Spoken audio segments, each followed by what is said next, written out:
తెలంగాణ రాష్ట్ర వ్యాప్తంగా గత 4 రోజులుగా ఎడతెరపు లేని వర్షాలు కురుస్తుండగా భద్రాద్రి కొత్తగూడెం జిల్లా దుమ్ముగూడెం మండలంలో కూడా భారీ వర్షాలు కురుస్తున్నాయి. ఎడతెరిపి లేని వర్షాలు కురుస్తున్న కారణంగా మండలంలో ప్రధాన వాగులైన గుబ్బలమంగి వాగు, సీతవాగు, తూరిబాక వాగులు ఉధృతంగా పొంగి ప్రవహిస్తున్నాయి. మండలంలో ప్రధాన చెరువులైన చిన్న గుబ్బలమంగి ప్రాజెక్టు పూర్తి స్థాయిలో నిండి చెరువు అరుగు నుండి ప్రమాద స్థాయిలో నీరు ప్రవహిస్తుంది.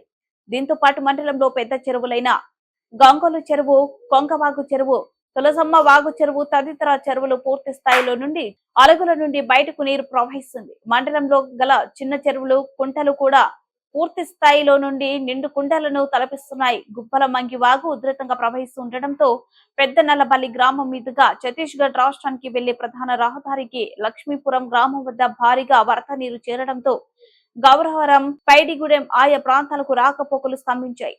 బైరగులపాడు, సున్నంబట్టి గ్రామాల మధ్య గల మార్గానికి గోదావరి ఎగపోటు భారీ వర్షంతో వచ్చిన వరద నీరుతో రోడ్డుపై భారీగా వరద నీరు చేరడంతో ఆ గ్రామానికి భావ్య ప్రపంచానికి సంబంధాలు నిలిచిపోయాయి.